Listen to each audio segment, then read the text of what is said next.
So you mentioned Wim Hof, the Iceman, and I heard that you attended one of his sessions.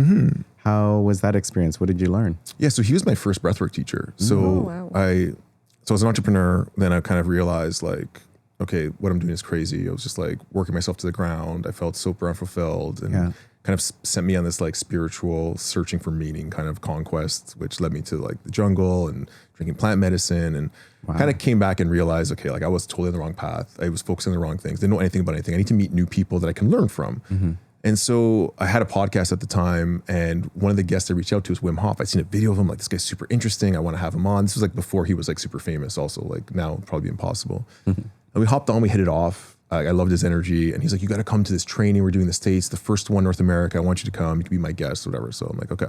Yeah. So I went there and I just saw like one thing that really stood out was how he believed in people and that power of belief and how it motivates people. And I started actually using it in my own business, like how I can use that energy to kind of like encourage people versus leading from fear, which is like, if you don't do this. So he really believed in us and we got us to do all these crazy things, like climb a mountain or short, jump in the frozen lakes. And, you know, I survived all of it. And I was like, okay. Yeah. And then the last day he led us through this like deeper experience where he was like playing a drum, we were breathing. And, you know, after like 5 or 10 minutes, I felt this like vibration moving through my whole body, like almost like a jet engine was about to take off. And, you know, I was like, okay, like I felt safe. And that's a key thing in transformation is like feeling safe in the nervous system. Yeah. I felt safe. I hadn't died yet doing all the other stuff. I'm lying here breathing, you know, what could happen? And I have this like complete out of body experience where I'm like floating around the top of this 20-foot log cabin. I'm looking down and I see myself. Wow. And then all of a sudden I get scared. I'm like, okay, did I die? Like I've never experienced anything like this. You know, I've done all these plant medicine, psychedelics, like this was like completely in a different realm. And I guess I got scared and I remember like opening my eyes back in my body. And that moment, it felt like the first breath I'd ever taken. Like I was like a rebirth experience, they call it. Wow.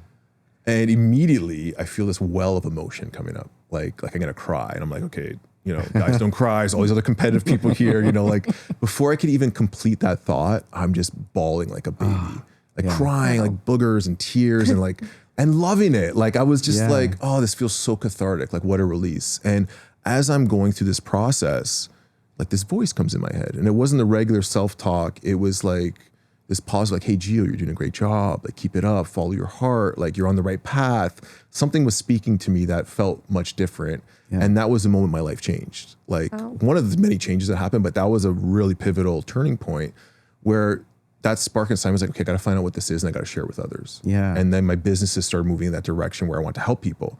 And as I started leading breath work for others, I felt a feeling I never felt in business before, which was fulfillment, which is what I was missing, which led me on that spiritual conquest in the beginning because I started making money as a serial entrepreneur and I wasn't feeling any different because I thought, you know, I was kind of raised in a very European immigrant kind of like hard work is like going to make you successful, respected, happy, all these things. Yeah. So I worked my ass off and then eventually I started making a little bit of money. And I was like, okay, I don't feel any different. I just feel like I need to make more. I need to work harder. Like I'm finding other people now that I got to get better than.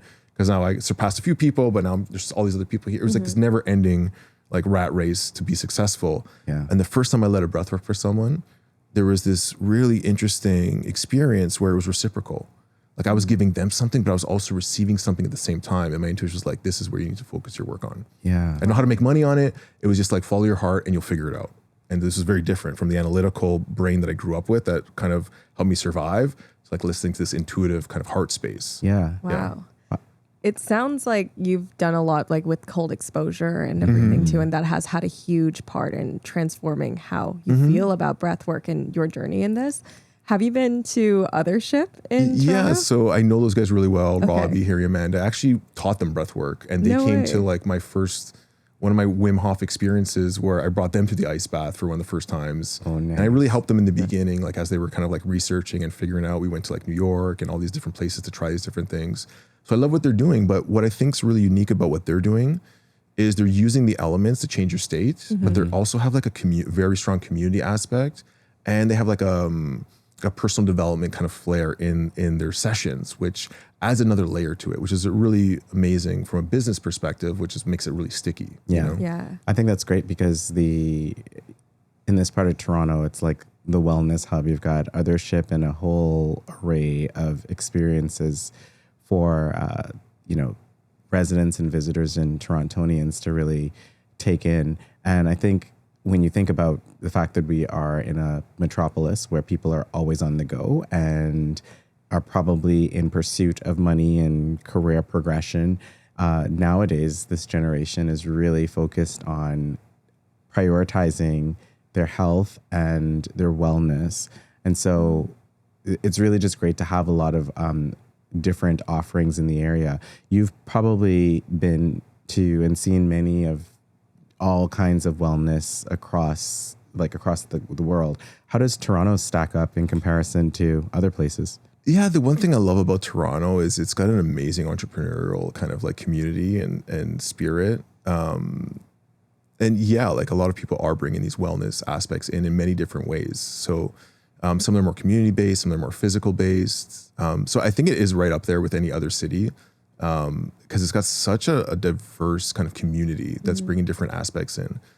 So I would say like it is in the top kind of space that I've seen through a lot of my travels. And that's why I kind of came back here. I went to go live in Costa Rica for a couple of years, but and a lot of people I've known that have moved out in search of something, they always come back to Toronto. There's something special about this city. Yeah.